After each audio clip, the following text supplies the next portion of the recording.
নলবাৰীৰ মুকালমুৱাৰ বৰলিয়াৰ পাৰত সংঘটিত হয় এক ভয়ংকৰ অগ্নিকাণ্ড।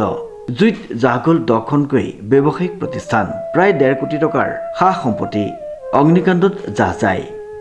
উল্লেখযোগ্য যে নলবাৰী জিলাৰ মুকালমুৱাৰ সমীপৱৰ্তী বৰলিয়াৰ পাৰত নিশা প্ৰায় 1:25 অগ্নিকাণ্ড সংঘটিত হয়। কাৰ দোকান পৰিছে ইয়াত? দোকানৰ বাবুৰ দোকান। কি নাম তেখেতৰ? মুজাম্মিল হক। কিমান মান ক্ষতি হ'ব পাৰে দোকান? কি দোকান আছিল তেখেতৰ?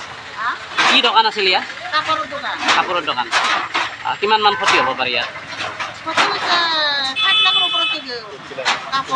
কাপোৰৰ দোকানৰ 7 লাখৰ ওপৰত হৈছে। হ'লচেলাৰ দোকান।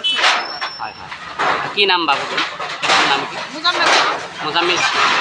আৰু কাৰ দোকানত কেনেকৈ লাগিছিল গম পাই নেকি কিবা?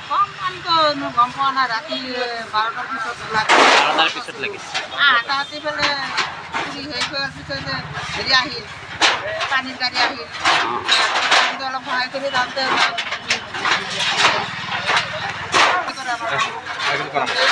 চৰকাৰ যাব কিবা বাবুক সহায় কৰে, আমি বেছি হম আৰু।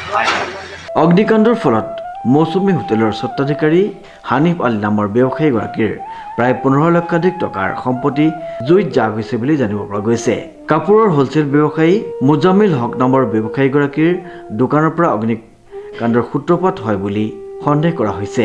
বৈদ্যুতিক শ্বৰ্ট চাৰ্কিটৰ ফলত অগ্নিকাণ্ডৰ ঘটনা সংঘটিত হোৱাৰ সন্দেহ স্থানীয় ৰাইজৰ।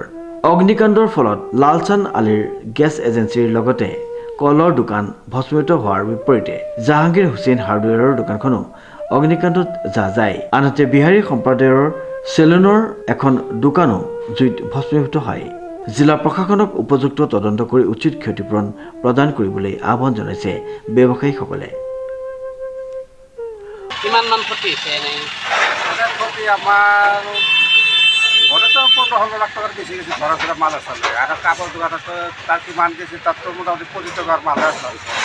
আপোনালোকৰ কাপোৰৰ দোকান আছিল আৰু হোটেল আছিল? বড় হোটেলে হোলসেলার দাও, গোল্লা, জিলাপি, কোরমা, নিমকি, ভুজা, মুখিয়া হোলসেলার। আর কাপড়ের দোকান তো হোলসেলার, যাও হোলসেলার করতে। কাপোৰৰ দোকানীৰ নাম কি আছিল? কাপড় দোকানের নাম হল মুজাম্মিল। মুজাম্মিল। আপনার নাম কি আছে? মোর নাম হল হানিফ আলী। হানিফ। মোর হোটেলের নাম হল মৌচুমী হোটেল। মৌচুমী হোটেল। হয়। ঠাইখিনি কি কয়? জায়গাটির নাম এটা জায়গাটির নাম হল মিরটারি, এনে নাম হল বৰলিয়াৰ। নলবাৰীৰ পৰা চানবৰৰ সহযোগত ৰিংকু ৰায় চৌধুৰীৰ এক বিশেষ প্ৰতিবেদন নিউজ নাও।